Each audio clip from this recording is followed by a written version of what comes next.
Greetings from Podcastville. It's Wednesday, August motherfucking 5th. Are you ready to motherfucking set this room on fire? The church is brought to you by Sheets Underwear. Now that everyone is working in their underpants, you might as well be doing it in the best damn drawers you've ever had. You understand me? What makes Sheet Underwear different? Simple. Sheet Underwear has a special 2-pouch compartment that keeps your fucking dick and your nutsack from sticking to your inner thigh. It's like Goodfellas. Your balls go one way and your pipe goes the other way. You know what I'm saying? They're comfortable. They keep everything together. And they eliminate a lot of moisture. See, especially now there's humidity and you get that nut smell. You don't need that in your life.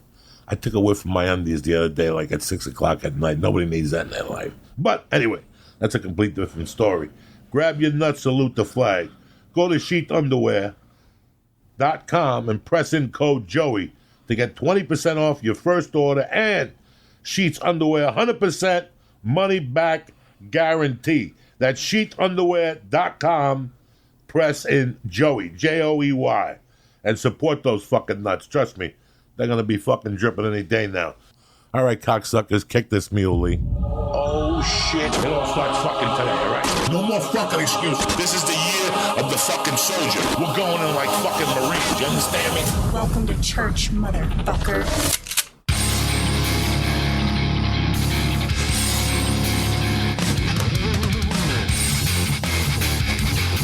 Oh, yeah, I got a little snapping fingers today. It's Wednesday morning.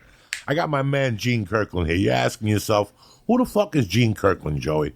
Do me one favor. Lee, tell him where to go. All right, you're going to go to YouTube, and you're going to type in Jimmy Page, Page, with Aerosmith, Backstage, Castle, Donington, Donnington, 1990. Do that right now. YouTube, Jimmy Page with Aerosmith, 1990. Just put that in real quick. This video is going to come up. Go ahead. I'm going to give you a couple minutes. How are you, Gene? Awesome. How you doing, brother? How you feeling? Beautiful, brother. It is a fucking honor to have the photographer of the rock stars in my fucking studio. Do you understand me? Oh, man. And you showed up with a fucking envelope. You show up with a beautiful picture of Guns N' Roses walking on to the Rutherford 19, whatever, when they shot Paradise City video, which I'm going to take back to Jersey, and it's going to be right behind my fucking thing from now on. It was for you, man. It's the weirdest connection that I have to Guns N' Roses in my life. But anyway, what's happening in your world? Everything. All things good, man. And you're busy now that the tour season is over? Well, no tour season right now, but I'm going through my catalog. Okay. Going through all my catalog while there's time. I think you were saying you're trying to get your website together. Yeah. I'm going through. I found pictures that I don't remember even taking. I've got Little Richard pictures. Black and white, live Little Richard. I don't even remember taking them. I don't know. I didn't even know I did it. I don't know for a clue where I was at. I'm finding stuff that I just literally just found, and I don't know. Trust me, I'm moving. I found some shit that's crazy. Yesterday I found pills here. I don't know who left them. I went in the fucking record case. Gene, they were like Percocet. I don't even know who left them in a baggie. And I threw them out. I didn't really throw them out. I brought them home and I put them in the jacket to give to the homeless shelter.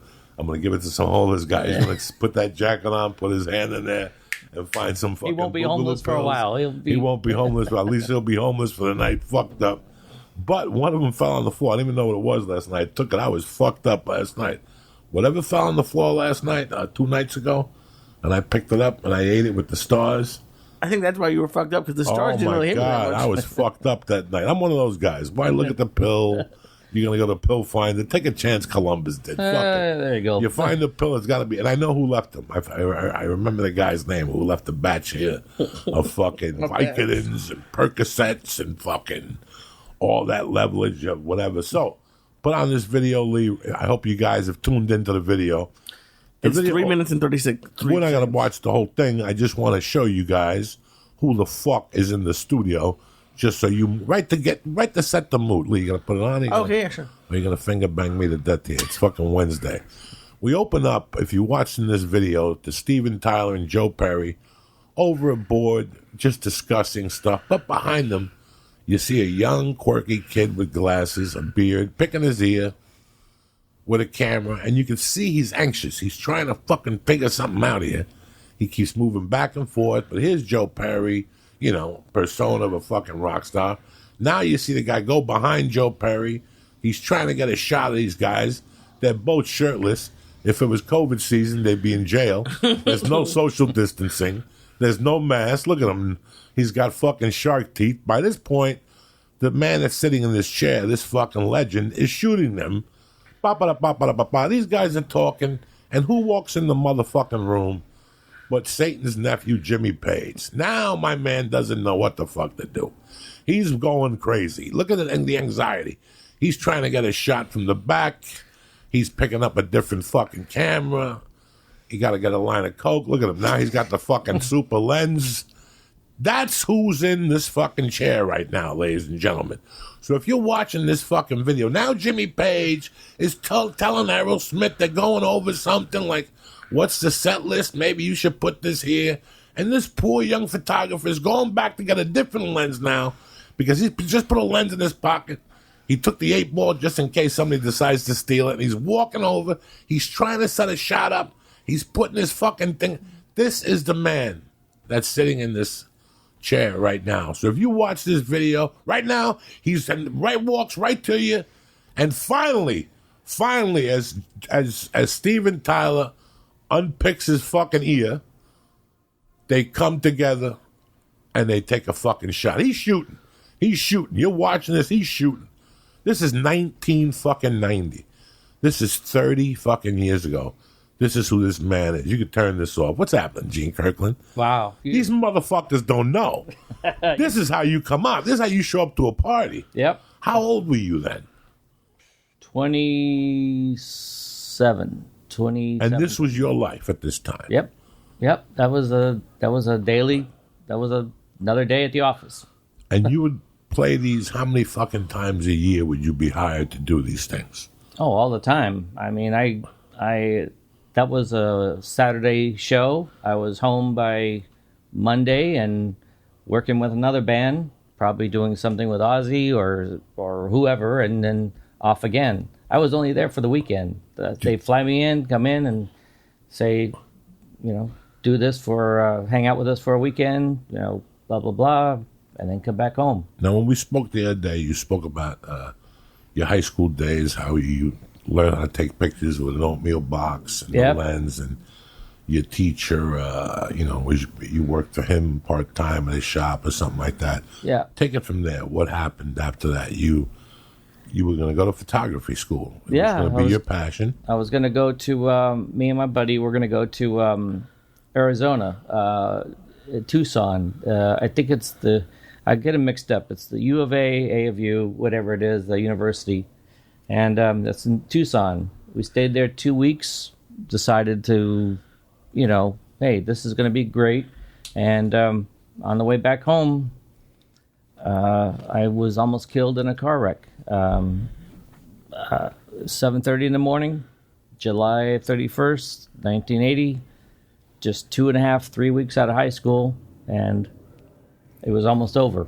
My buddy fell asleep at the wheel, and we went over a cliff, and it was in the middle of nowhere. I think Kingman, Arizona, and a truck driver happened to be on the road going on the other highway, and saw it, and was able to radio the dispatch to get the proper authorities, all the medical attention, everything in the middle of the desert, and it was life-changing because we were due to come back after the summer and go back to school there, but my plans changed, so that's where I am now because I couldn't go back. It was impossible for me to leave. I had my neck broken, my back broken, my legs, my right arm, my shoulder, my wrists, my hands, just a whole mess. And they took me to a veterinarian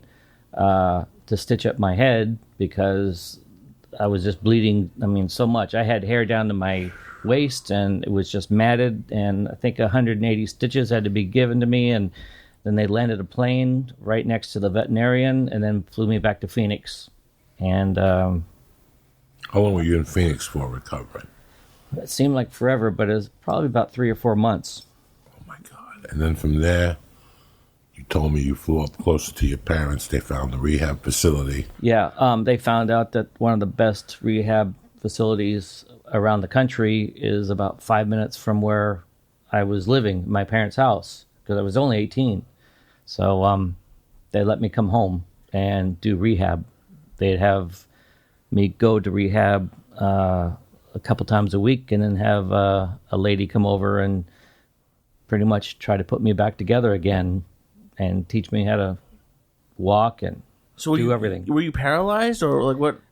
No, I should have been. I was paralyzed for maybe about a week or a couple of days. I don't remember, but I remember the doctors kept running it looked like a pizza cutter. You know, those pizza cutters and everything else, they run them down your feet, and I never felt it. And then one day I could feel it, and I said, this kind of tingles. So I was able to get my feelings back. But yeah, I was paralyzed for a little bit. When you were at the recovery house and you were in the rehab, what were you thinking about your life? What did you see at that point in your future? What am I going to do now? I already had it planned out. So it's like, now what? How long am I going to have the halo brace? I mean, you know, they had these giant cages. I still have the little marks on my head where they had to torque down and screw it back into my skull. But yeah, my friends had a good time with me with that. They called me Iron Man, Cage Man, Cage Boy. They decorated, they got me drunk and made sure that I had all kinds of decorations on this thing. I pretty much looked like a zombie robot. When did photography come back into your life at that point? Well, after I recovered, which was pretty fast, I got on the phone. No cell phones, no faxes for me, no nothing. I just went through the yellow pages of the directory of music people, like all the record company people and stuff, and I didn't have anything to show them but just bootleg pictures. I used to take bootleg pictures in the concerts, so I would like sneak my camera in, and I would buy scalper tickets up front, like the first 5 rows. I'd have to pay a whopping $40 for those good seats. $40 for 5th row rush tickets or whatever I got. And so I would take the pictures myself, develop them, and put together a little portfolio, which was just disgraceful, but that's how it starts. You just start little by little, and one guy gave me a shot at a record label, and he gave me a photo pass because I was working for my photography teacher. He had moved from high school where I was doing my photography then, and then after my accident, I found out that he had moved to college, a community college, and so I got in touch with him. He gave me a part-time job so I could set up all the photography equipment and all that stuff for the students to do the developing and all that stuff, the trays. I had to put the trays out, mix all the That's chemicals. Old school, these young kids yeah, today my have hands no fucking smelled idea. of stuff called Fixer and Dektol and everything else. So anyway, they had a little college paper, and so I used that as my in, and I got a photo pass to shoot the band The Outlaws. Now the Outlaws were opening up for Black Sabbath on it was Mob Rules tour. Yeah, and I shot that, and I for some reason just loved the show. I loved Ronnie's performance so much. I mean, I've always been a big Dio fan since Elf and Rainbow and everything else. So I hung out with 3 other guys backstage, and he came out, it was starting to drizzle a little bit and then start raining, but he was out there and just talking to us, giving each of us really good time, signed my backstage pass, and from then on, a guy hooked me up with his phone number, which I thought he was bullshitting. I thought, this is not his number. He said, After the tour. Well, after that, after the tour was over, and I said, I want to get in touch with him again. How can I do that? And this guy who had worked on that Sabbath tour was a friend of mine, and he gave me this number, and he said, this is Ronnie's home number. And I said, no, nobody just gives you a home number of a guy. So I had that number in my pocket, my wallet, for 6 months. And on Thanksgiving, 1981, I think, Thanksgiving, I just downed a beer, and at 2 p.m, I called the number, and the man answered the phone, Ronnie James Dio. I said, really? Are you, this is Ronnie? And I could recognize his voice again. And he said, yeah. So I just blurted out a whole mess of I don't know what I said to him. But he said, listen, man. Actually, he said, listen, kid. He always called me kid. Listen, kid. We're going to have our meal pretty soon, but why don't you call the office next week, the following week, and talk to Wendy, his manager and wife, and let's see what we can do. Let's see if we can get you hooked up something. And I did. I didn't call Monday. I called Tuesday. I didn't want to be too anxious, so I kind of held back a little bit. And I called, and she was busy, and she called me back. And so we ended up getting a meeting, and she had me in her office, and so I shot one of her bands that she was working with called Rough Cut. And Ronnie was supporting and helping Rough Cut because he would jump on stage and sing a couple of songs with them. So it was kind of like she was like, work with my other band and we'll get you in with Ronnie and all that stuff. And next thing I know, I'm in the studio shooting some Holy Diver photos. Holy Diver. He had just tremendous. left. Vivian Campbell, tremendous. He had left Sabbath and started his own thing. I was living in Snowmass Village, and I bought that cassette. And I remember how clean that album was and how tremendous he was. Crisp and hard. I wasn't into Mob Rules, but Heaven and Hell was a brilliant fucking album, and he was brilliant for that. How did he impact your life? Because I know he made a big impact. I mean, he took you to the next level, basically. He opened he was the key to open to every door I had. I mean, he gave me my first shot. If it wouldn't have been him, I don't know who it would have been or how long it would have taken. But he, besides being an awesome, great singer, he's equally a great guy. I mean, he would just constantly ask me, did I give you the good pictures you needed? Do you have everything you needed? And I remember going to his house to take some portraits of him, and everybody calls me different names: Gene the photo machine, Gene the dancing machine, Gene the whacking machine, or whatever it is. But he called me Gene the lens cap machine, because I was so nervous that when I went to take his portraits, he was just rock like. This is the first time. First time I ever did anything. Showed up. Yeah, I went to his house. Beautiful story. Yeah, and I'm in his backyard. He's all in nice black shirt, jeans, just like something from the 70s. Just awesome. Framed everything right, and put my camera up to my face, and something's wrong. Something's not. I'm starting to. In seconds, I started to sweat. Like, what's wrong? What's wrong? He goes, you got to take the lens cap off before you can take a photograph, dude. So I felt pretty much like a dick. So I took the lens cap off and put it in my pocket, and from then on, it's like, hey, lens cap, how you doing today? I mean, at the shows, it's like, you ready to go? And it's just amazing. Before he passed away, one of his last messages to me was, lens caps rule. Now, what happened with the hearing aids you were telling me? Well, hearing aid was done. If people remember, there was a thing called We Are the World, where all these 84. Yeah, all these little pop stars got together and they did a charity thing. Well, Wendy and Ronnie decided to do a heavy metal version of their thing and say, well, we can do it too. And it was called Hearing Aid. And they pulled together people like Ted Nugent, Rob Halford, all the Dio members, people from Night Ranger, the two Iron Maiden guitarists, George Lynch from Dokken, just some guys from Blue Oyster Cult. Just everybody got together and did their version. And so that was Hearing Aid, and that was a nice couple of days working in the studio round the clock all night. There was about 4 photographers, and we all just kind of went in different rooms and different places and just took pictures of everything that went on. So the other night you were mentioning to me you also worked for Rolling Stone. When did they come into the picture?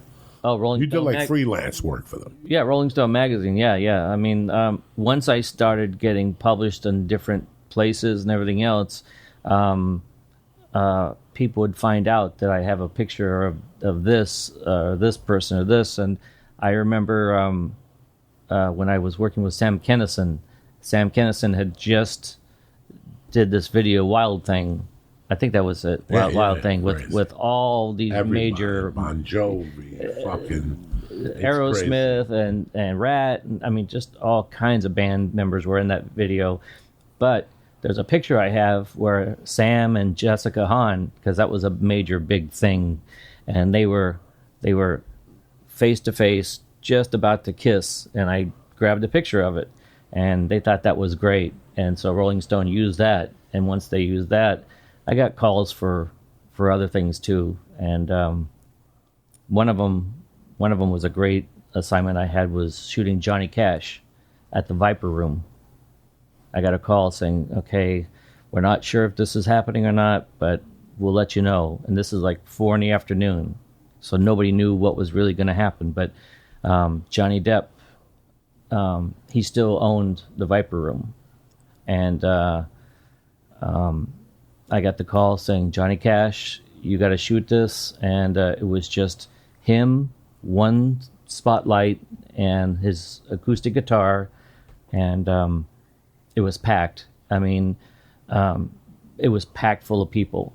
And I remember somebody bumping me from behind. You know how people get real crazy and they want to get close? Well, I kept elbowing this guy in the gut, saying, back off, man. Turned around, it was Tom Petty.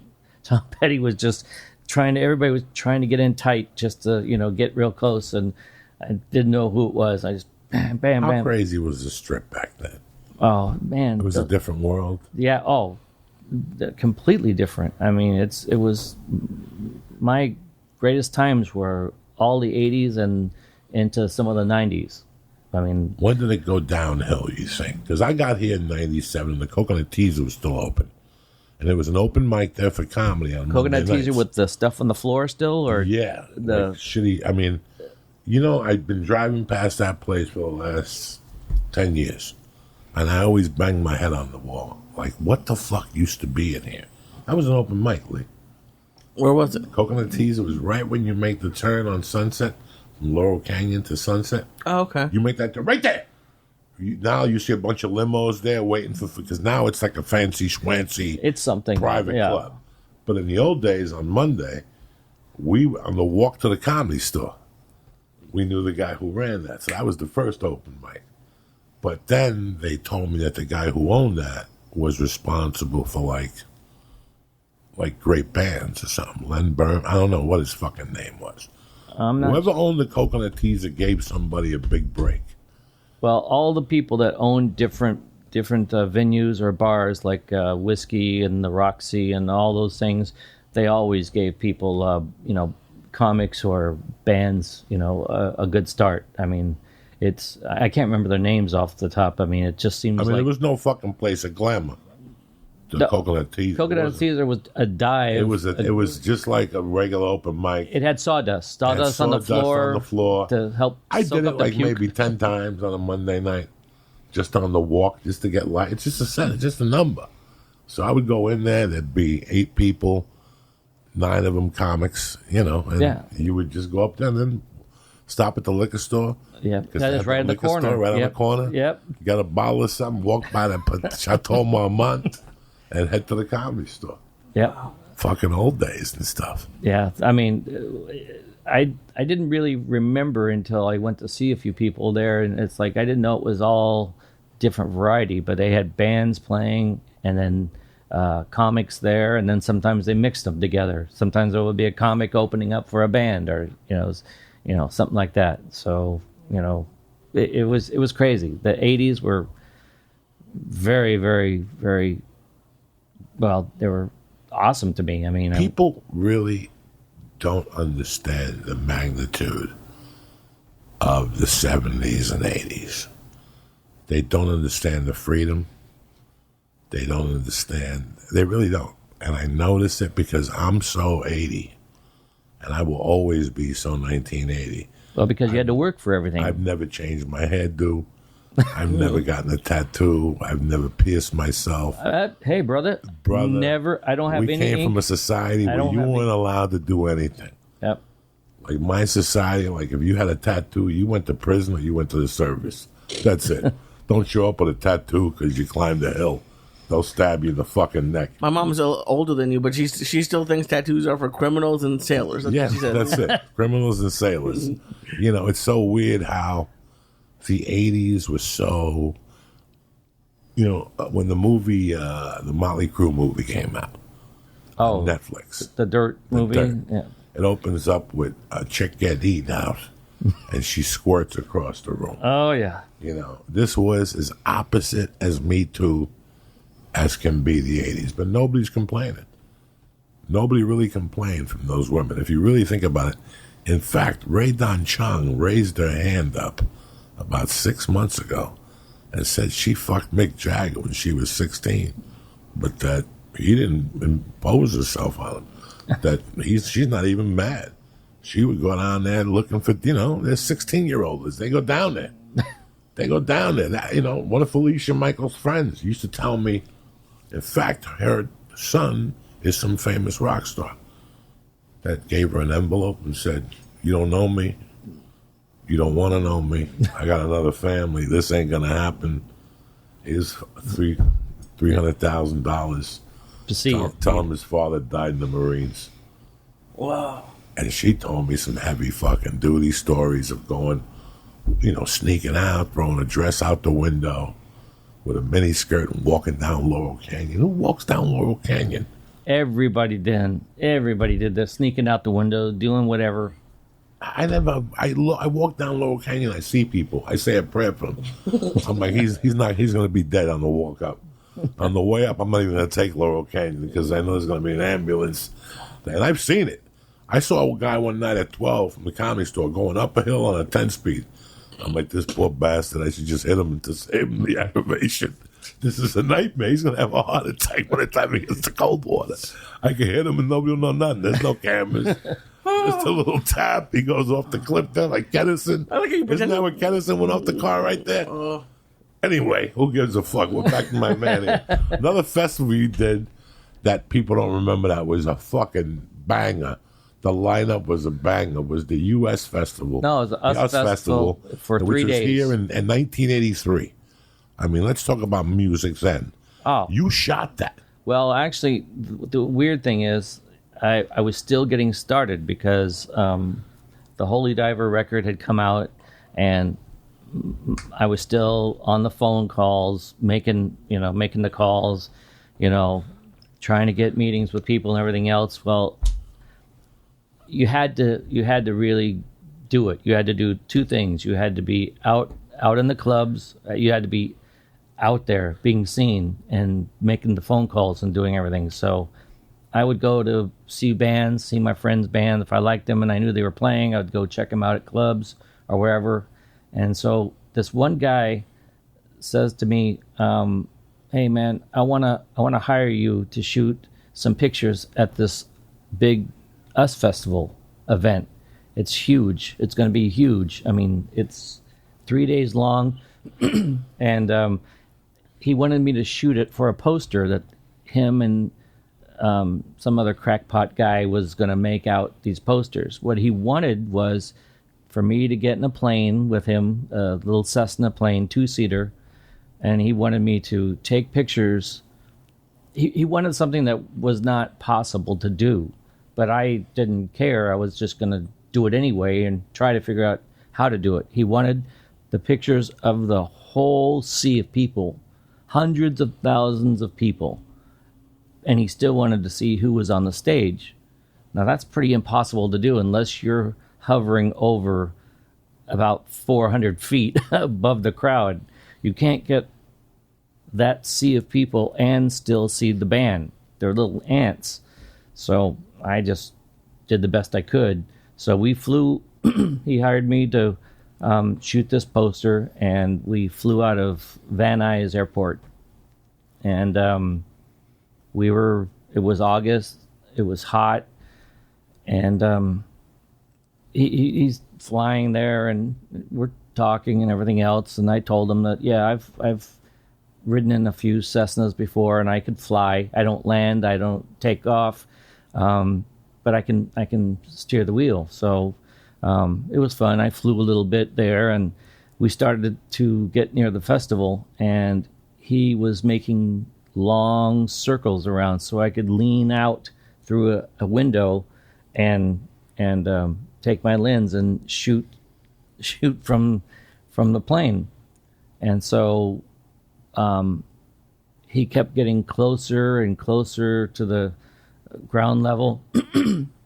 And we were being reported by the I think it's the FCC. Yeah. And we were told that if we do not leave the premises area, the flying area, we will be escorted down by some jets. And so I think it was 8 times we made a little loop around the whole festival, and I shot a whole bunch of stuff. And on the way back, he started to tell me that he wasn't going to make it. I said, "What do you mean you're not going to make it?" He said, "I'm going to pass out." And I said, The pilot is yeah. And he was just about my age. So You're like, I'm like 10 years ago. Now I'm gonna go down and fucking Randy Rhodes. Yeah. No, I'm like, okay, what do you mean? What's wrong? He says, well, going around in circles in that heat, because it's hot in the airplane, and he says, I got vertigo. And I said, all right. He says, do you think you can take and then all of a sudden the wheel stopped and we were going. So I grabbed the wheel, and he would go in and out of consciousness. Oh, no. So I didn't know what to do. All I know is F this, wake up. I was slapping him in the face, all this stuff. Wake up. And you have to keep both hands on the wheel, especially on an airplane. So I'm just kind of all over the place. And he finally gets on the radio and tells like a sort of a Mayday thing to Burbank. We're going to fly into Burbank. We left out of Van Nuys, California, but we had to land in Burbank. That was the closest we were at. And the control tower for Burbank talked to me, and I was calling him all kinds of names, saying, you should be up here, not me. I don't know what I'm doing up here. And he just said, just relax. You're flying fine. Just keep your eye on these instruments and all this stuff. And so he said, you're going to see a big 25. That was the lane, the runway I was supposed to go on. And it was furthest away from all the commercial jets, which happens to be where all the performers were coming in and out of the US Festival. They were flying out of that area. They had to stop. Everybody had to stop. So all I remember is seeing is this giant 25. I'll never, ever forget that. This big 25. And he's saying, you're coming too fast. You're coming too slow. Back off. Do this. I'm saying, you should be fucking up here, not me. You. Why am I here? What am I doing up here? And I was just freaking out. And the guy started to wake up a little bit, and then he'd go back down. It's like, oh, man, it's just freaking me out. And so I had my hand and trying to talk to this guy and doing this, just about ready to land. And all of a sudden, the steering column took a turn a little bit, and we bounced a little bit all over the place because he was trying to he was awake now a little bit and trying to override what I was trying to do, and so we were like bouncing a little He bit. spun around and so much he got vertigo. Well, Fucking funny. I found out later All right. he had been up all night doing blow, smoking the weed, drinking. He hung over, vertigo, everything like that. So I found this out. I punched him and knocked him out in the plane.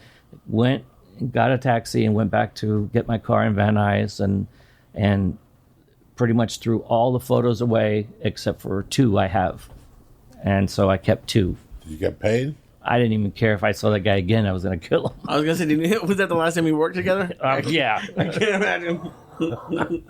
You were talking about vertigo. Yeah, I was thinking about Lee tomorrow at the accountant's office. Oh, you son of a bitch! I'd rather be in that plane right now. We wouldn't see you again, Lee. As soon as you said spinning around, I was like, I'm thinking about Lee tomorrow at the accountant's office when they print up the paperwork and they show him Lee's site. You're going to kill him here. You're going to kill him. I'm telling you. Listen, We'll give you the backstory later, people. Anyway, But to after that story started to get around and blah, blah, blah. People were like, all right, you got balls, you'll do this and everything else. So I started getting more photo work and all that kind of stuff. But it's Gene, can you kick him for me? you're killing him over here. You look at him, he's having a good I'm time. telling you, tomorrow when he goes to that accountant and he tells him, and they're like, yeah, this is you. This is all on you. You didn't pay from 28, I pay 18. You know what? It best not say much more because Yeah, you never know. God damn it! If we're Long hearing story it, short, don't tell Joey when you get a bad notice in the mail. it was a bad note. It was a bad note. Oh, this one's a bad one, guys. Only Mush can get this one. You understand me? I'm sorry to interrupt you. No, you're not. no, he's not sorry. It just Look how came happy back. he is. It just came back to me that when you said the guy was spinning around, I thought about Lee tomorrow, spinning around like a top. Oh, it's At gonna the be tonight. sleep. He's not sleeping tonight. No. He's not gonna go to Lee, sleep. take an edible. You might as well. I did take it out. We give you that spray thing. I'm high as fuck right now, and a mystery pill. And now you're just giggling at me. Take a couple sprays myself. Oh, God damn it! You girls are so funny. I have to You tell know you. you don't fuck around here, Gene. I gotta torture him from time to time. No, you really don't. Oh my god! I would love if you see Gene. Here's the thing: if I was on that plane and he was in the like the control pit, he'd be laughing the entire time. Oh. What do you want me to tell your mom? What do you want on your headstone? He would tell me all these. He wouldn't be. What song you want played at your funeral? Yeah, exactly. You have no Don't idea. worry. I'll be nice to your mom. Don't worry. Don't worry. You kids are crazy. Oh, tonight he's gonna get calls all night from I fucking ain't creditors. nobody. Because you don't understand. They took his identity. He's done. These people don't. You know what? You They zip, sold- zip, zip, zip, zip. they You know, nobody needs to know this. They stuff. sold it at Leimert Park, and I told him this was going to happen. He laughed at me. He didn't believe me. Can't wait and till this you're is- wrong and I can and just. this is, Lee, just go la la la la la la la la la. you're going to pay. The more I go, the happier he gets. It's Look at him. gonna- This is the happy. He doesn't gonna- even know this happened on his birthday. It's going to cost you at least a Gino for an attorney. Fine. You know what I'm saying? Better than 48. 48, and then the attorney wants 10 because he saved you 48,000. So, listen, how to torture a Jewish person? Talk about money and what he's got to pay. Pretty soon he'll come in with the neck brace. You know what I'm saying? Any day now he'll come in with a neck brace. They bang you out with that bill. You get a neck brace. You go over by that park and you slip and fall, and you sit there till I get there. I'll be a witness till I found you passed out. We'll call the ambulance. We'll do it all high line. We'll take you to Cedars, to the COVID unit. You'll get COVID. That costs you $15,000, right? I'm just tacking on money for you. You know what I'm saying? The longer you stay at the hospital, you rack up the bills, the more you get in the settlement. And then we could count the sue and get to the bottom of this fucking thing. Thank God you're not my accountant. This is awful advice. What if you were someone's accountant? This was just the advice you're giving out. Oh, Gene, you have no idea, Gene. Gene, what happened at the House of Blues? Talk to me. Oh. Aerosmith were playing the House of Blues. Very first house. Hollywood, yes. Across from the Comedy Store. Yeah, right across the road or across the street. Across the street? Yeah. And so. You see what that is now? What is it? It's a huge fucking building. I mean, you don't see shit at night when you're old. I miss life at night when I'm old. I don't know. When I was doing coke, Gene, I could see through walls. I could see through women's clothing. I stopped snorting coke. My vision went to the pizza. I don't see dick. I go to Hollywood in the daytime, and I know this shit. I went last week, and I got out of the car in front of the Comedy Store. You got to see the size of this fucking monstrosity. And they built it. How quickly? Like that. Well, it was torn down about a couple of years ago, I think. It was torn down for a while. And there was a hole. Then they dug a hole, and they kept that light for a while. Because I would drive down that hill every night. I'm down there 3 times a week. The Sunset Boulevard is not the same at all. Not even... It is not even fucking close. From what? I went down the other day and I drove to La Cienega. We drove past the Cienega and we made a U-turn at Chin Chin. Yeah. Chin Chin was packed, eating COVID, terrible Chinese food. Why would you take a chance of your life at fucking Chin Chin? It is pretty bad. You might as well go to Wuhan and fucking sit there and get a fucking spare rib, you know what I'm saying? Eat a cat while you're there, drink some fucking bat blood. Do something, you know what I'm saying? I'm sorry. No, it's... Go ahead. But no, Sunset is, even that story you told before about the fucking Viper Room. When I got here, the Viper Room wasn't really a big deal. I think Johnny Depp, we did comedy there on Sundays. There was some guy that you went up in front of 2 bands, he gave you $25 and a couple of drinks. I went down a couple Sunday nights, but there was no Johnny Depp no more. Yeah. I think once the kid died, rest in peace. River OD, Phoenix. I think that bar went down. Once a guy dies here, like if somebody would have died here one night on edibles, I'm out of this office the next day. You know what I'm saying? I'll put a little hat on him and close the door. Some guy dies on edibles. You think that some guy's going to be? It's going to be me.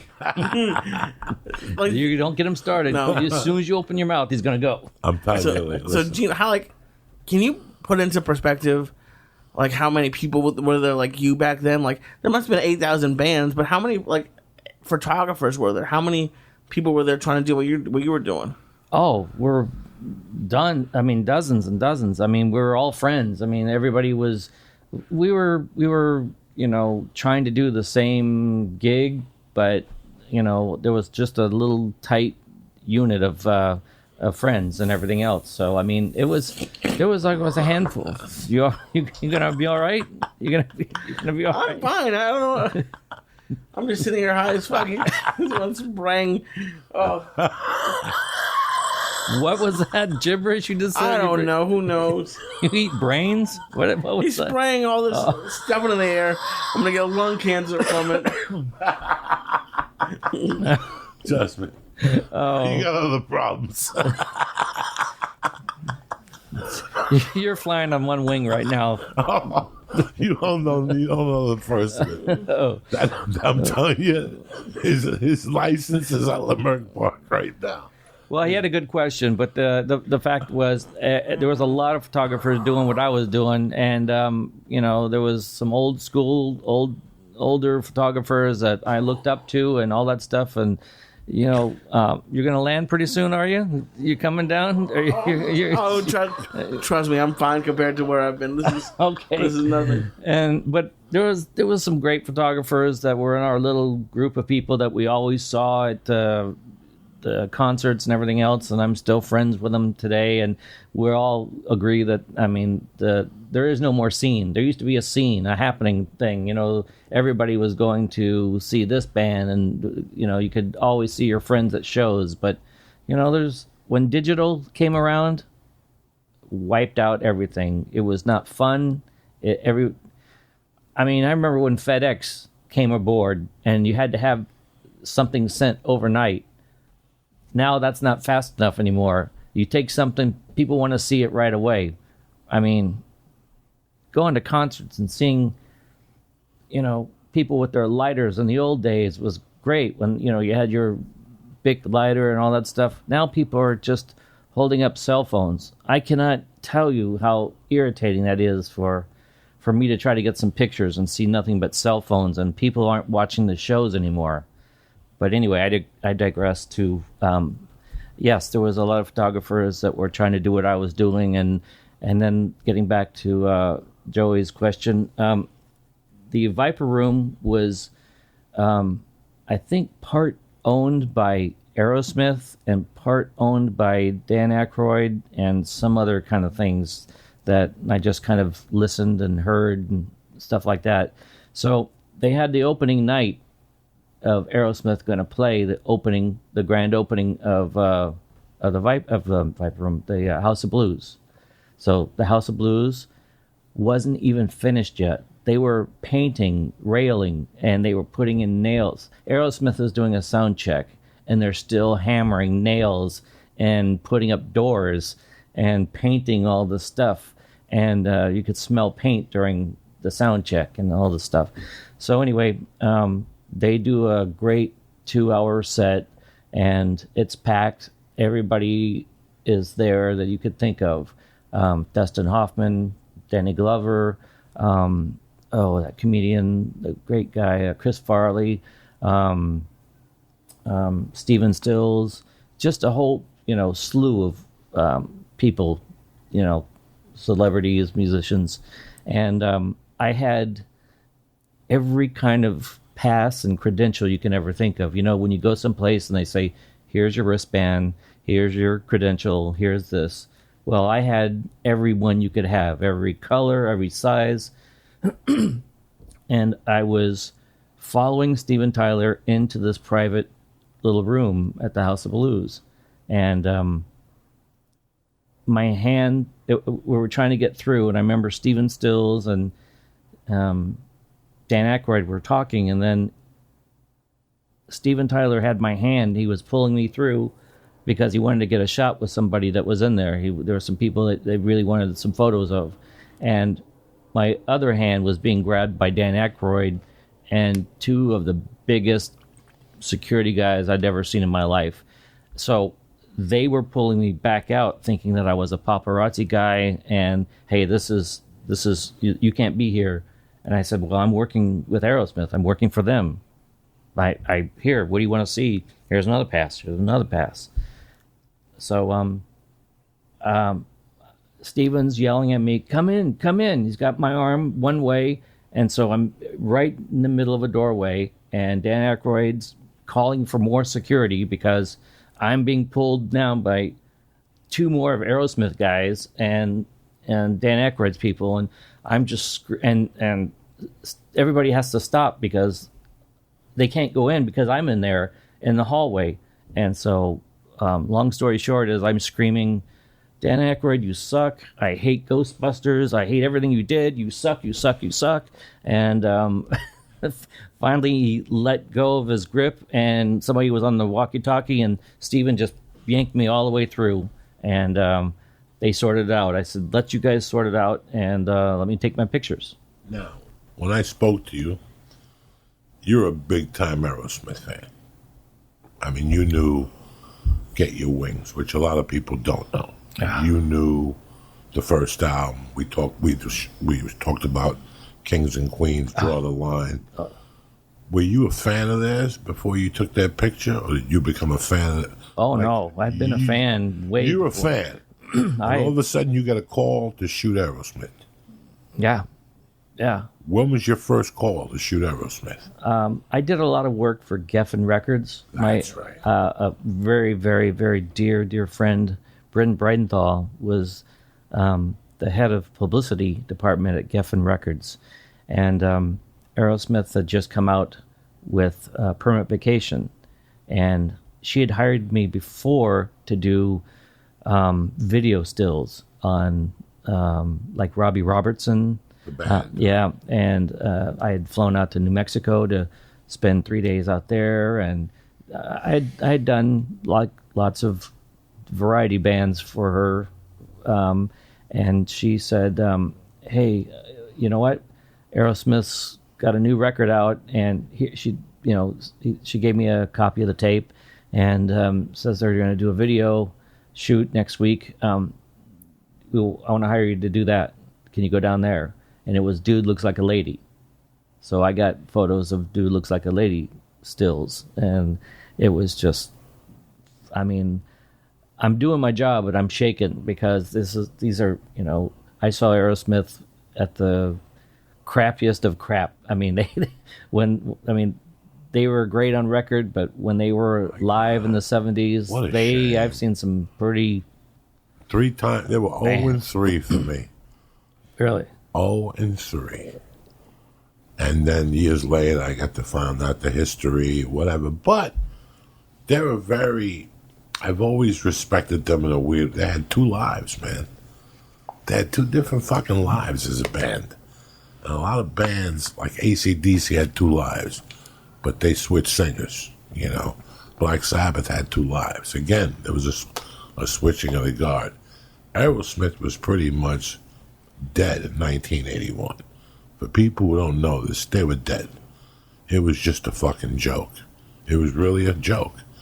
And I still remember, I was a fan of Get Your Wings. Oh. I was even a fan of Night at the Ruts. That's how much of an Aerosmith fan I am. Dean Delray reminded me of it. He goes, "You got to re-listen to it again." It's got some really good stuff. Really good stuff.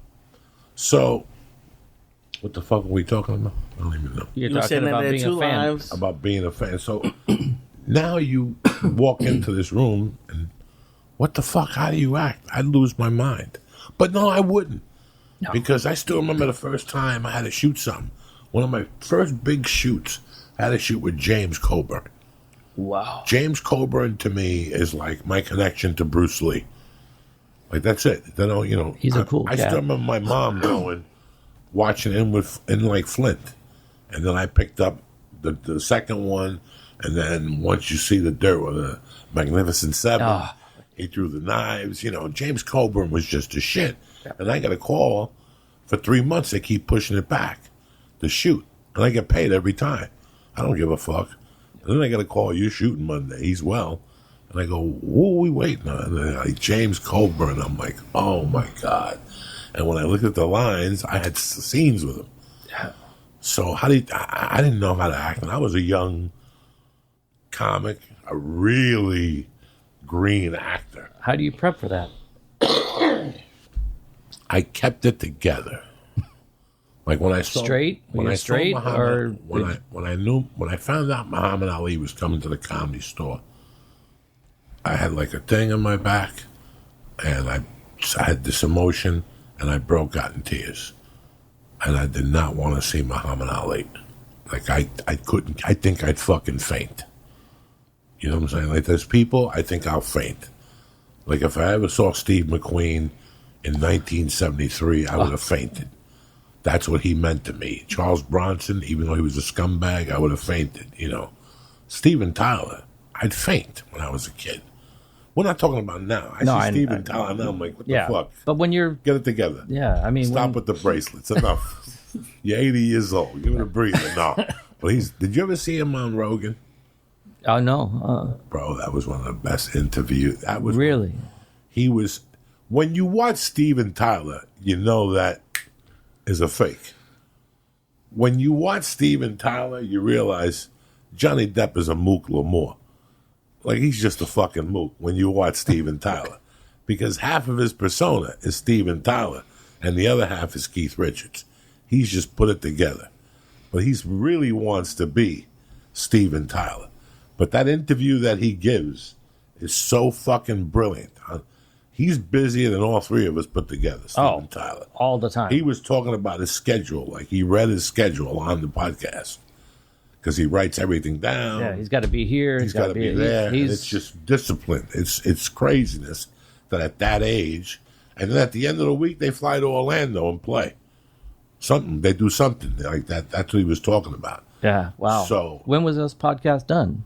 About 2 years ago. 2 or 3 years ago. Wow. And then he had Joe Perry on. Very good. Very good. Well, I mean, the video that we opened up the podcast with, what struck me most about it was how, you think of rock stars, you think of like doing drugs and they just, hey, it's time to go on. Okay. they were figuring out who's going to do what solos where, this and that. It was very big. It was almost like they were like a sports team getting ready for a big game. They had they were getting a plan together that I would never expect. But 90 they were sober. See, but in the 70s, it was nothing. It just show up nothing. and pour them on. Okay, so part of they used to they do that. changed. Okay. When they came back, they were sober. Yeah, they kept it together. Then okay. they were sober. You could see it on their faces. They were the sharpest they ever were. When I saw them, they looked 20 years older than that. Crazy. I saw them 10 years before, and they looked older from the heroin. Jesus. They were beat up from the fucking heroin. It's really, and when you read the book, when they shot Kings and Queens, whatever, they were pretty much done. They weren't talking to each other. Just look up any old live Aerosmith 70s stuff, and you'll see some just horrid. Not all of them. Not all of them. There was some. They had on and off nights, but it's just. No, I mean like Tom Hamilton always kept it together, and Brad Whitford and all. I mean, not all of them were.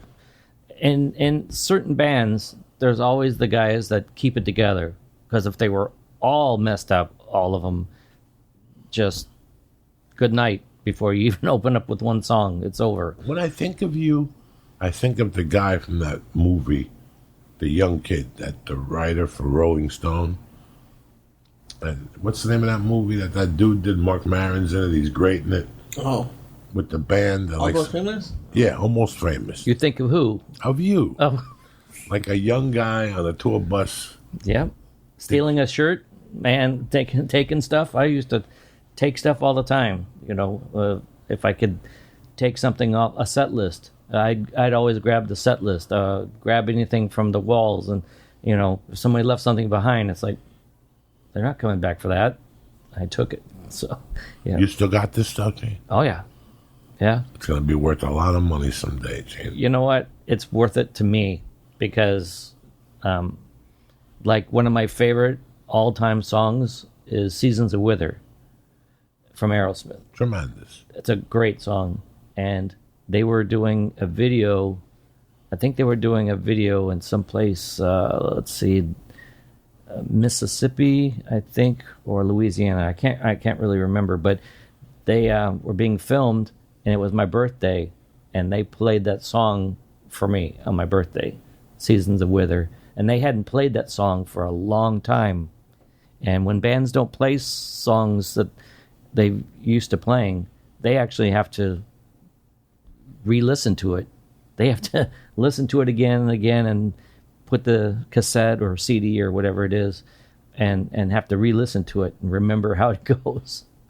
Yeah, I can't. I've seen that happen a few times. I can't imagine. Now, you also worked with Van Halen with Sammy. David Lee Roth? Sammy. Wow. Yeah. How was that?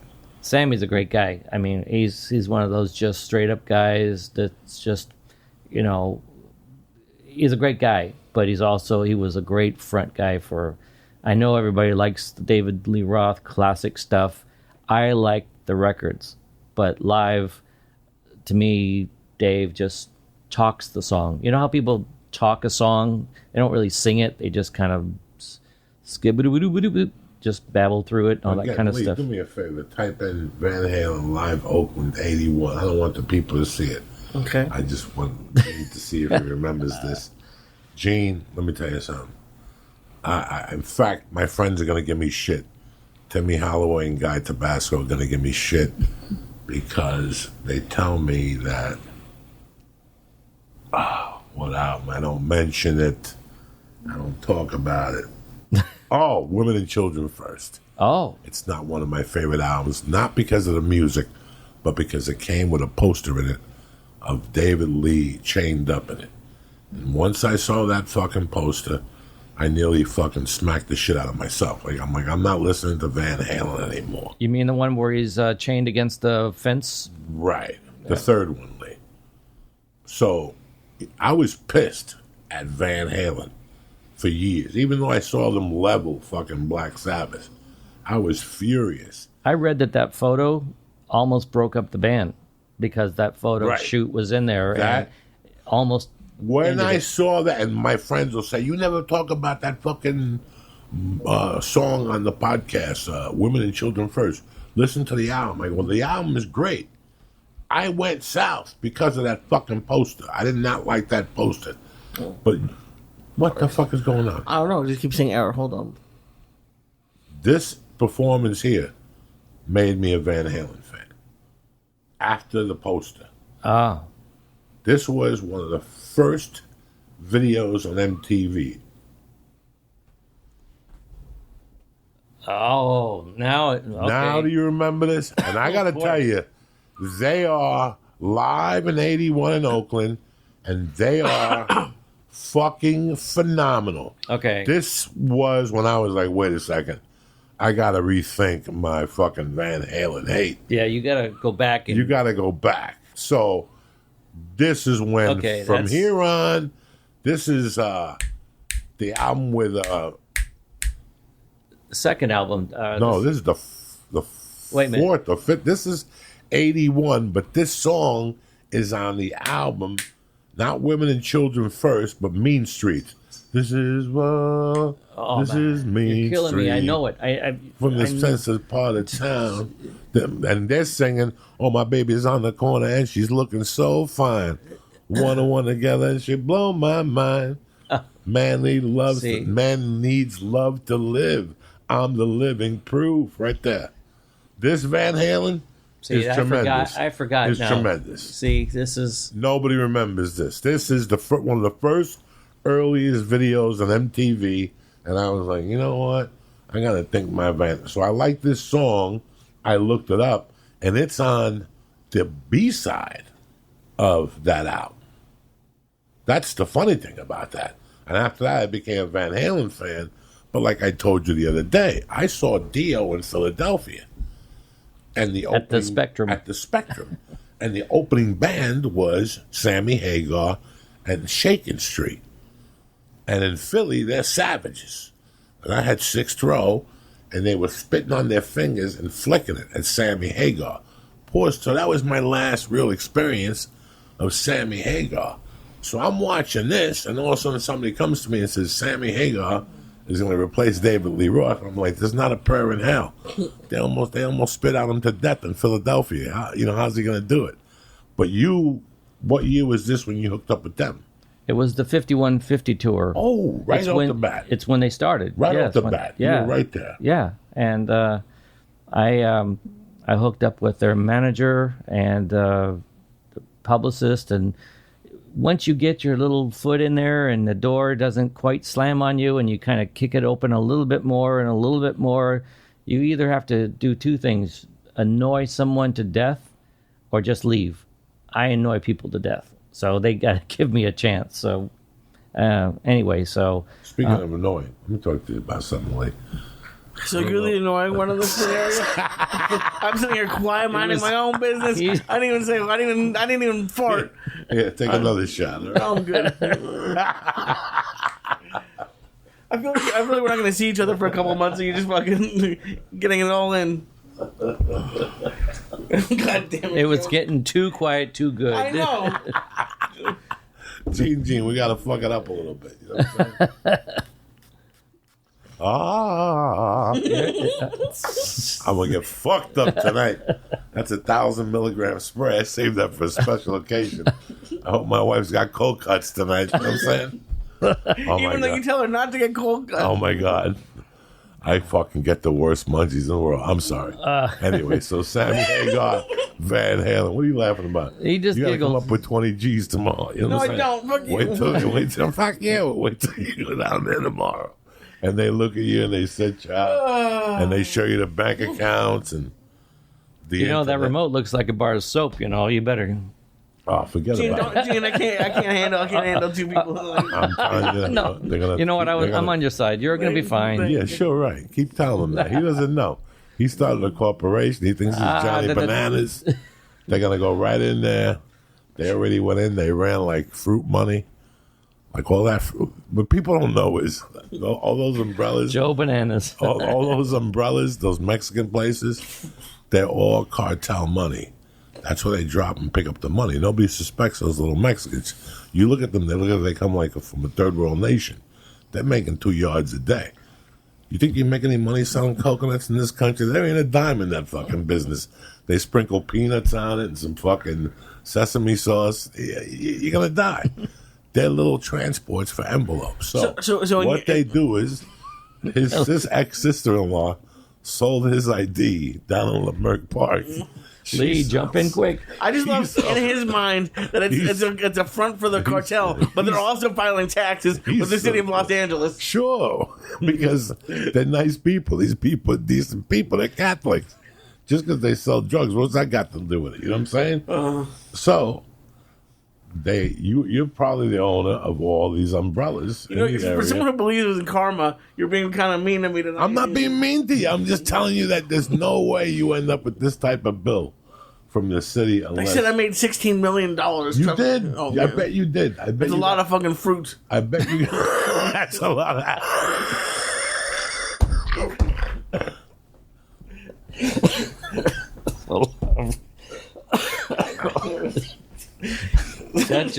That comes out too easy from you, Lee. That's a lot of fruit. That's a lot of nanas. Sesame oil. How long did you work with them for on the 5150 tour? Yeah, off and on. But there was one really fun night. I was in. I usually just handled some of the West Coast, shows, San Diego, L.A., Vegas. So I go to Vegas and I shoot the show. And during the middle of the show, I'm in the photo pit, and Sammy Hagar leans down, and he's trying to talk to me, and I don't wear earplugs in shows, so I can't hear. I want to hear the loud buzzing. I don't want to hear muffled stuff, so I don't wear earplugs. So he leans down, and he's trying to ask me something. I have no idea. This is during a slight guitar solo, and something's going on, and he's trying to tell me something, and I just say, I don't know what. And next thing I know, he's grabbing me by, okay, I'm shooting photos. He's leaning down and trying to grab the back of my belt along with two of his security people, and he wanted me to go on stage. Apparently what was supposed to happen was he was trying to tell me there was a whole crap load of girls with their tops off, Tit City, and he wanted pictures of it.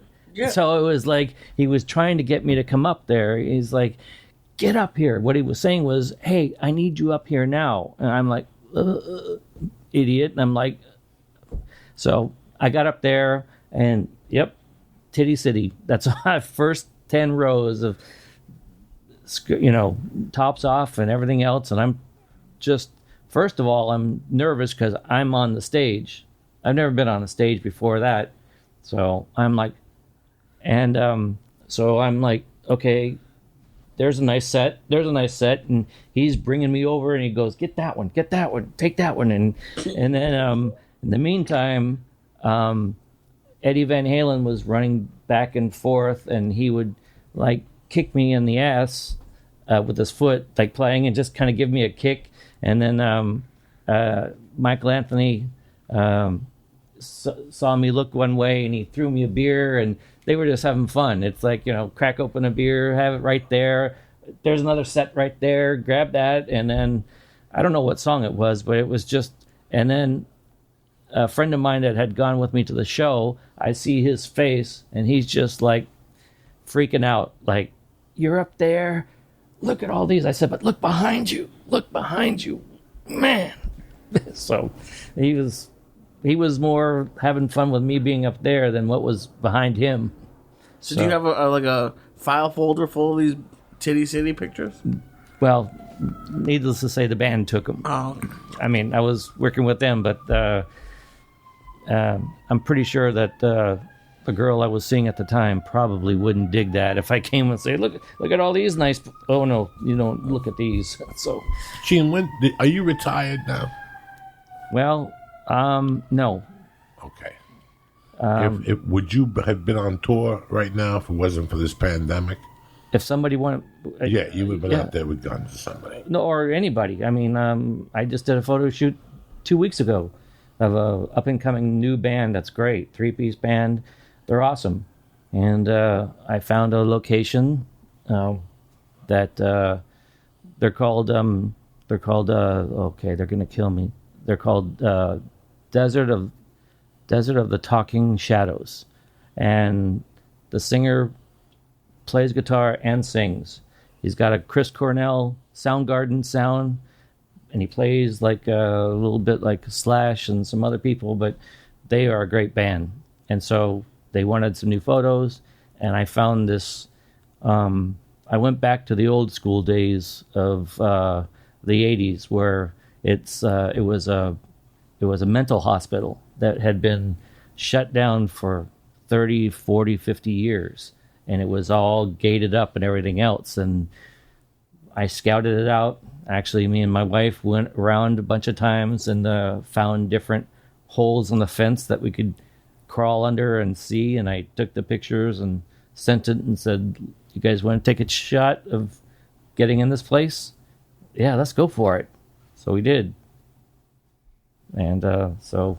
You know, I mean, photographers... I was a horrible photographer. As a kid, I started in the 70s with a Kodak and shit like that, and my hands wouldn't be steady. But there's something about somebody shooting me and I look weird. Like, there's two people who could shoot me that I look great, and that's Troy Conrad and Felicia Michaels.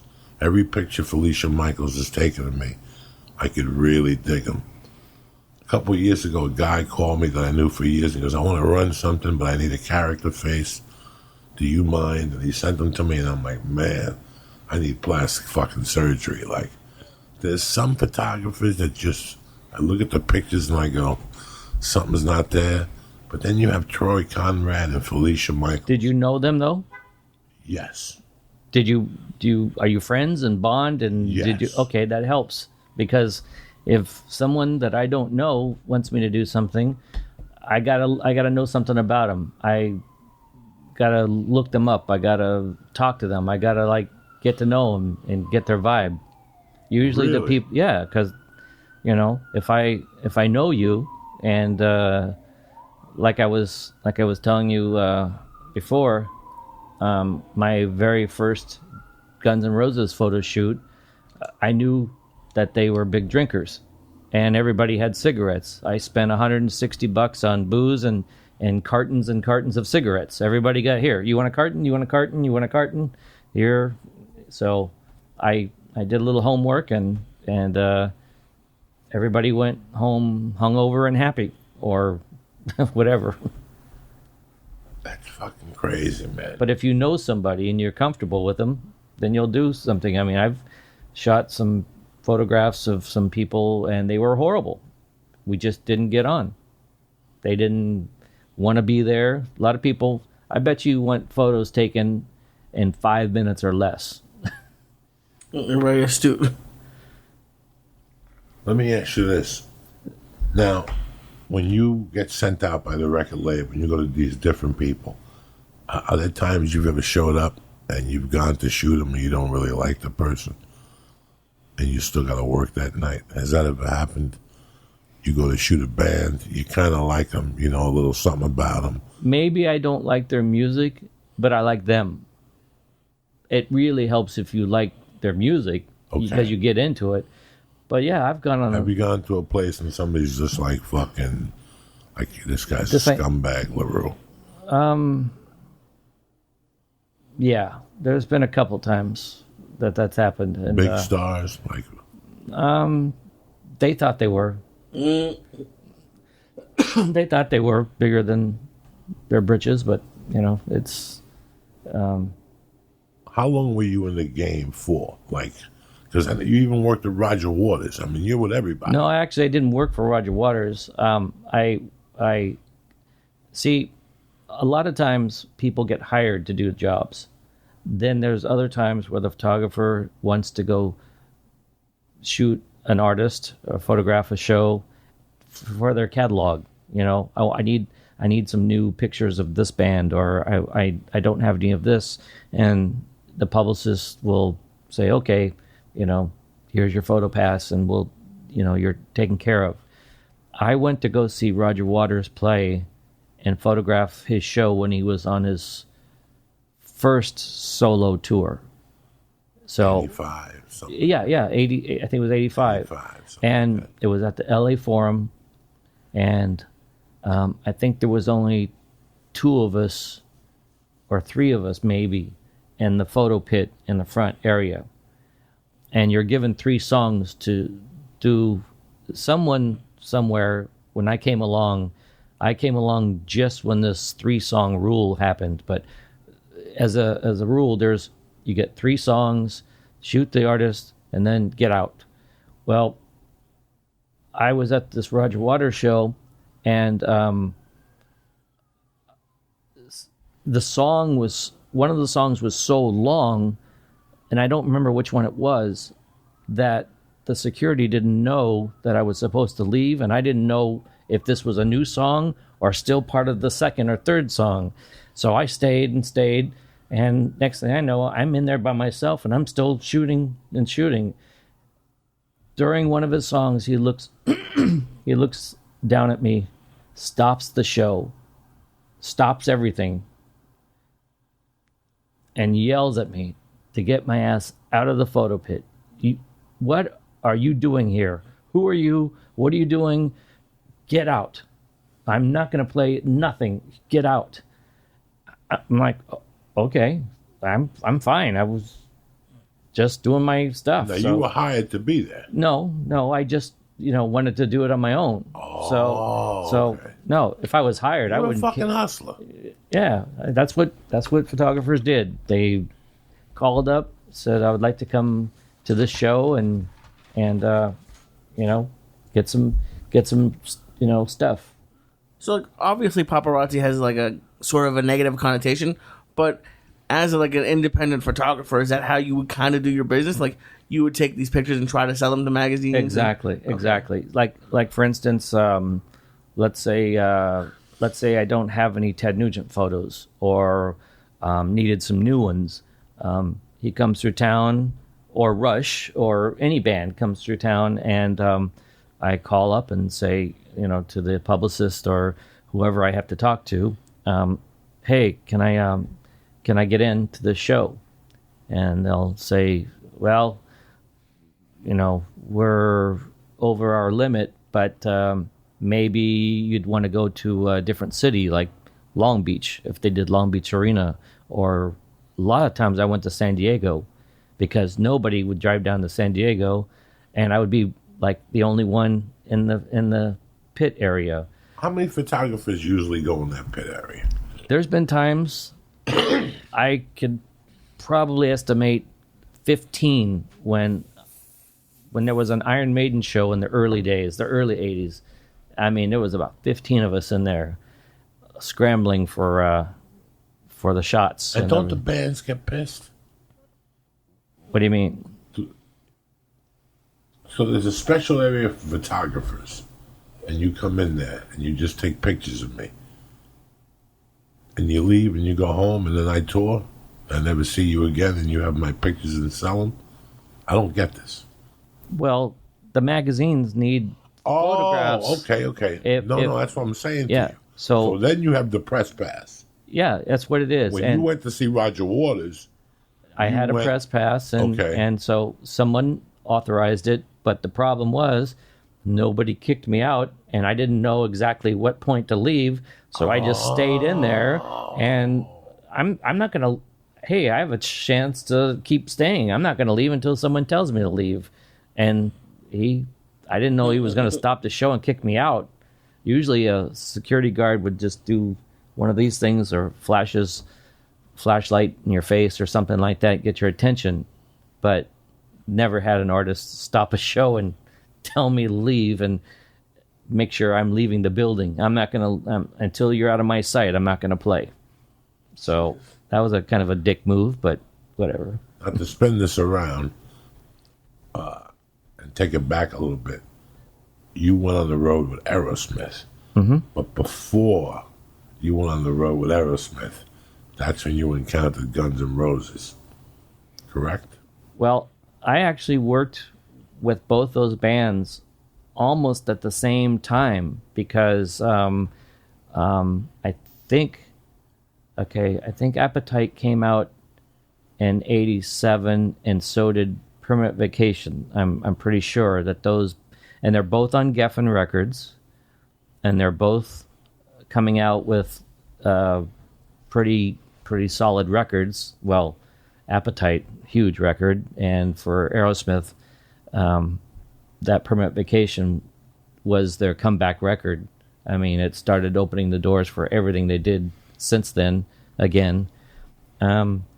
So what had happened was I was working with both those bands in the same summer.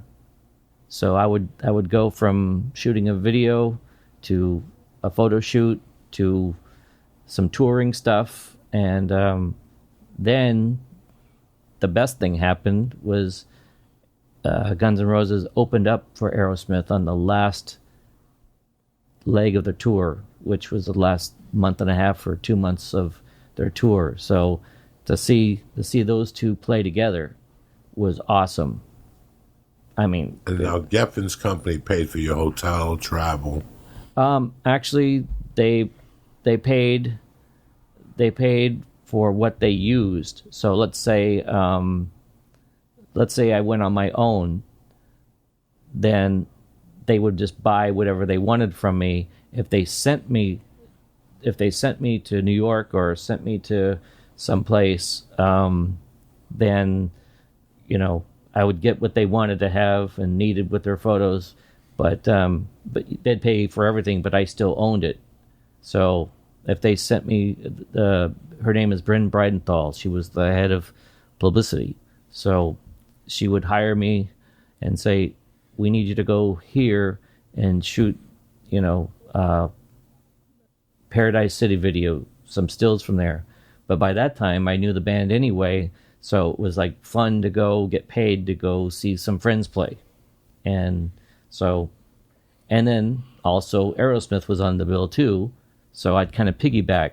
So it was really weird because 1 week I would go out and shoot Aerosmith, and then the next week, or 2 weeks later, I'd go back out and shoot Guns N' Roses. But they were all still in the same bill, so I'd still get more pictures.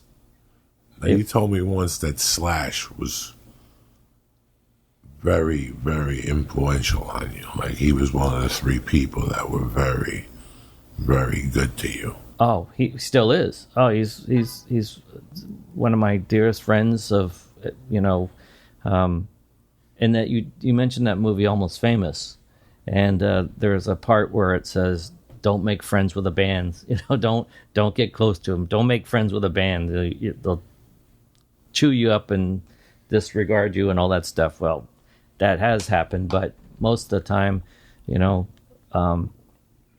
artists, they call me because they want something. And for me too, I call them when I want something. But in rare cases, people just call to check in. There are three major people in my life that were huge: Slash, Lita Ford, and Ronnie James Dio. I mean, I'm so sad we lost him years ago. Gosh, 10 years ago. But he was my start. I might not even be here, standing or sitting here talking to you, because someone has to give you a start. You don't know when or where or who, but he was the one, and I couldn't have asked for there, man. You had a second chance at life. Yeah. You haven't. When are you gonna write your book? I know you told me you're working on the website. I mean, Gene, this is a story that we could do 10 of these hours. From Slash to Aerosmith. I mean, the other day when we were talking, I told you my love for Aerosmith and the albums I loved. Your head almost blew up. I mean, how old are you? I'm 57. 58. Yeah, so we both grew up on the same fucking music, and then one day you had you had a dream life, and you're still ticking. You still look good. You're handsome. You're still taking pictures? What kind of camera do you take your pictures on? I've got a Nikon. No. I'm sorry. I used to have Nikon. I was a Nikon guy forever, but I have a Canon. I use Canon gear. It's a 7D, Canon 7D, and a couple lenses. What kind of lenses are your favorite? I'm a photography guy, but if people that are photographers are listening to the podcast, it's a zoom lens, 70. Actually, it's a 24 to 70 zoom lens, 2.8. That's my favorite one because it can cover just about whatever I need. I have a couple of longer lenses, a 200 lens if I have to be back, like if I'm in the crowd. If I'm in the crowd and I want to get, a shot from inside the arena or something like that, and want to get a nice long shot, I'll use my 200.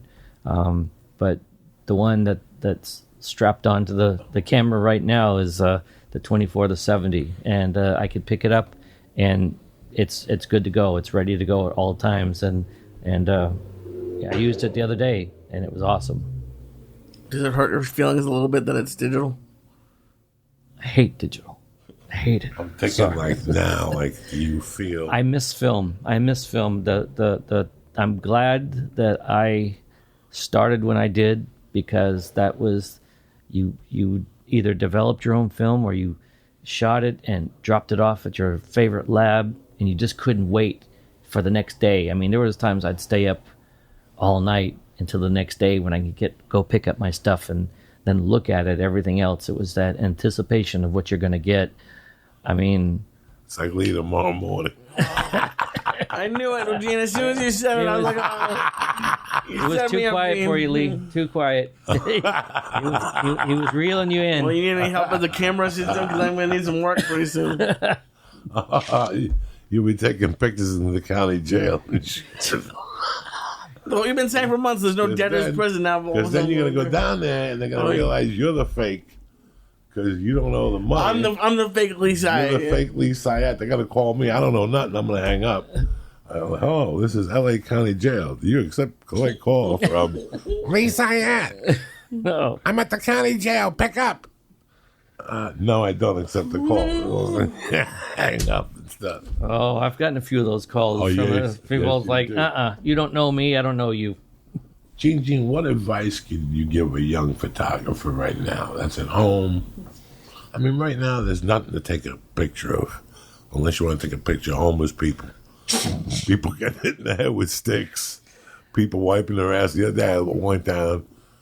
Remember the night I left here the other night? We were here one night. And I swear to God, I was at that light by the fire station. For some reason, that light is always green. And it was red because the fire truck was backing up and the light was flashing. Okay. And there was a dude taking a shit by the tree. I looked at the whole... I didn't see the shit coming out of his ass or nothing. But what I did see was him straighten up, take his asshole, and wipe it up against the tree with his pants down. Like he was packing that. This is a fascinating... And I haven't had dinner yet. And people ask me why I'm leaving. Because I saw a guy take a shit. I forgot to tell you that, Lee. Right there. Right. He wiped it on the tree. And like Lee, a bear. Listen to me. I don't mind if you take a shit in that park or the Little League. I'm not going to get mad at you. I've been there. Sometimes you got to go. Yeah. And you got to fucking dump. But the fact that he took the shit on Tahunga across the street from the fire department, behind the fence. And listen, if the fire truck didn't come, nobody would see him. I'm not saying he had a bad spot, but he didn't think it through. I would have gone deeper in. Sometimes you don't think it all the way through. You have high expectations from a homeless dude. You have no idea what it is to be sitting there, finally. Whew, that was tough. I'm going to take a shit right here. And all of a sudden, as you blowing that first fucking nut out, all of a sudden the fire truck decides to come down the block with its sirens on. Then they stopped the sirens, and then they beeped up, and they have to back it in. Right. You've seen them do it. Well, as they back it in, the lights were flashing. His homie, he straightens up. He's fucking guilty, right? He don't even know what to do with his hands. He's got like a T-shirt, but it falls out of his hand. So he just walks backwards, and he puts his ass against the tree. Which jiggles a little bit. I saw him pull up his pants. So walk into the back there, and I don't know what happened to him. I don't know. What did he beep at him? I didn't even beep at him.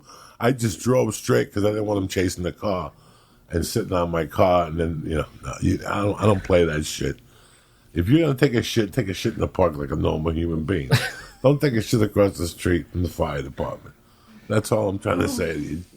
He wasn't thinking it all the way through, man. So let me tell you something. Did you even give an answer for your advice for the whole? Yeah, give me some advice for young photographers. There you go. Lee's on it. He's lying. Because that's when I wish I would have had a fucking camera. See, that's when I make money. You have a camera. If I see a guy taking a shit, I would never even know how to fucking do this because you got to press it and get a light.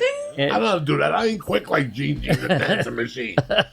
I see a guy taking a shit, I take that picture, I will fucking send it to Garcetti and then frame it and put it in a museum, and fuck with people.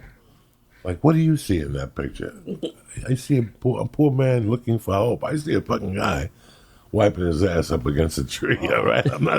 There's no hope when you're wiping your ass. You send it to Garcetti. You send it to all your friends at 6 a.m. Gene, I can't tell you how many pictures of shit I've gotten from this man. He never texts. He yells at people who text. But at 7 a.m, about 8 times a year, I get a picture of the biggest, nastiest shit. Oh, yeah, I see the ones lately with blood on top of them. Why is there blood on top? What is that? Who knows? It's a joke, Gene. Relax. No, I was just thinking the Bloody Stools. That was the name of a band once. Oh, Jesus Christ. So, Gene, what's the advice for a young? Well, don't try to make your money at it because everybody's giving stuff away. If you go on Facebook, you go on all these social things.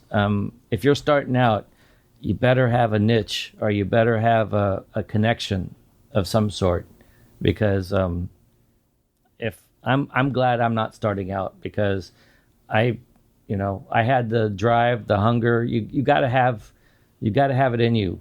You got to have some skills. But right now with the digital stuff, all you got to do is have a credit card, buy your equipment, and buy these little discs that you put in there. And it's not like the old days where you had to buy film. I spent thousands and thousands of dollars on film. You had to buy it, then you had to have it developed, and you had to make them all count, or as much as you had to make that film count somehow. One great picture is all I needed to do to make everything count. But nowadays, people look down. You see him. Nope, I'll redo it again, and all this stuff. The advice I'd give anybody is just have a passion for it. Don't expect to make your rent money off of it. Don't expect to pay your car off on it. Just do it because you fucking love it. You love it. I still love it. I take pictures of just weird things. The other day, well, no, not the other day. It was a couple of years ago. You don't do weddings. Huh? You don't do weddings. I have, okay, but they had to be special. One was on Halloween night. It was a Halloween night wedding, and everybody had to be dressed up. Everybody had to be dressed up in something. So, I mean, I've done one in Hawaii. It just has to be something that's very fun and special, not your, traditional stuff. I've done one of a biker, a biker club, type of wedding, and it was fun. So that kind of stuff, yeah. But no, I've always loved music. I think I was telling you before that in the 70s, I would open up an album and I would study the photo. Who took it? Where did they take it? Who's involved with everything? The Aerosmith live bootleg full of photos. How many times did you open your record and just look at everything and just study it all? For years. High on balls and just Gene, for years I pitched I wanted a picture show where you grabbed an album and broke it down, but everybody said it wouldn't work because you got to pay for rights and shit like that to play people's music. I wanted to show the concept of what an album was. You know, I'll never forget being in The Longest Yard, and they sent me a DVD. And when I opened it up, it was just a DVD. There was no folder. There was no pictures. No booklet? No booklet. There was no history. I remember opening up albums and seeing, we want to thank the Hiltons. You know, they even thank the hotel chain they stayed at, you know. Like, and, you know, for me, it was part of, you woke up on a Saturday, you went to the record store. Some albums you bought because of the record. The cover. Just the cover. You didn't care what it was, just the cover. If the cover was cool, you know, House of the Holy, great cover. The kids walking, whatever the fuck they're doing. You know, there's so many album covers of us growing up that you bought the album. You know, we used to have good album covers. Maybe the Outlaws, Molly Hatchet. Yeah. Molly Hatchet. Always, if you look at their album covers, if anybody is interested in looking at weird album covers, they had like a Viking or some shit. They had like something that was But they also had kick-ass music inside. If you listen to it one time after you put it on and you study it, you're in. They stole that from society. They stole that on Saturdays. Your mom used to get your hair done, and your dad played cards. He went to his buddy's house at 1 and played cards. So you knew on Saturday you had the house from 1:15 to about 3:30. 4 if mom went shopping. So you would time it just right. You, me, Steve Simone, like 3 jerk-offs would walk from here to, I don't know, Ventura and fucking Barham. We would walk like 5 miles to a record stop to buy an album. And on the way back, we stopped at Burger King. We knew a chick from high school that worked at Burger King, so she'd give us extra chicken sandwiches. And then on the way down the hill, you went to your drug dealer's house and you bought a nickel bag. If he was a good drug dealer, he gave you 8 joints, $5. And you took the thing home, you put the album on, and while you played the album, you opened the album up and you cleaned the pot in the middle of the album, and the seeds would fall down to the bottom. And you could skim away the seeds. Scrape. In the 80s, we had seeds in our weed until the Mexicans discovered Sensimilla. Narcos, Season 2, Mexico, get your shit together. They got the whole history lesson there. But those seeds, and then while we'd smoke, we would look at the album cover, the sleeves. The band took time. They just didn't create music. While they would create music, they would hire a guy like you to throw ideas at them, and they'd put work, just as much work as they did into the music, into the album. I took my case of albums away, but you know,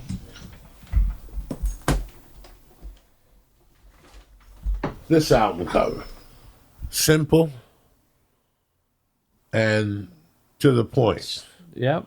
Okay, album covers were AC/DC Back in Black almost didn't get released because it was a black cover. They thought it wouldn't sell. But they had the music. People had to know what Brian Johnson had to bring because that was his first shot. But what you were talking about, going through the whole procedure. You know what you just did? You just broke it down on how to buy and listen to a record. That was it. That's all I want to do. Procedure. You went. You knew somebody. I went to a record store called Licorice Pizza, and I had friends that worked there. And, they'd say, here you go. Check this out. This is this is really good because they would play it. I got to listen to stuff. Like if I asked for it, it's like, hey, can you play me this record? Or if somebody turned me on to something, I didn't hear it before. But it's like, man, they'd be playing Red Fox's stuff to, Ted Nugent to, whatever. But you got to listen to it. I hung out more at record stores than any place else because I got to listen to it and go, okay, I like this enough that I want to buy it and, take it home, open it up, get in my right sitting place, get in my whole thing. It was a whole procedure. Okay, I got a cold beer. Got one ready. It was a whole thing. But then you had one more album to put in your rack. Yeah. So when people came over, you were a big shot. Yep. Pick your fucking album. Yep. Pick your album, Lee. What are they going to tell you tomorrow, Lee? What do you think? I tell you, Joey Diaz is a meanie. Gene Kirkland, thank you very much for taking the time. Yeah, man. And coming on. For people who don't know, Lee got the wrong bill sent to him. But as you guys know of Lee, he got thrown out of South Point, the nicest guy in the world. Yeah, that was you. Okay, Lee's got the kiss of death on him for a couple of years. So if anybody knows this probably is going to be a problem because Leimert Park is full of Lee Syatts. Last time I went to Langer's, I parked by Leimert Park, and the guy asked me, "Hey, get him loose ID?" And I asked him what name he had, and they said Lee Syatt. That's when I made him aware. So that's when you stole my ID and I got $15 million worth of fruit. Why would I steal your fucking ID? I'm telling you, you're the head of a cartel. That 15 million sounds about right. They sent you a bill and said you made 15 million. 16, yeah. 16 million. I owe 48 grand in taxes. Oh, yeah, you're done. They got you. You're done. It's all over. When you go tomorrow, they might even handcuff you. No, my mom won't let me go. She says I'll say something wrong. Yeah, no, I know you will. Leave me your watch and your wallet. I'll hold it for you. You'll see it back in about 3 years. Oh, my God. Listen, Gene, the thing about you is we could be here till 5 in the fucking morning. We didn't bring enough tequila or blow. So we'll have to get you the next time. Jesus Anytime you want me here, man. I got stories. They just have to come out. Once I start yakking, that's it. It's a fucking beautiful thing. You've had a great career, from the Ozzy stories to the Guns N' Roses to fucking... I can't imagine being a fan of Aerosmith and having to shoot him, but I'd have to do the same creepy shit.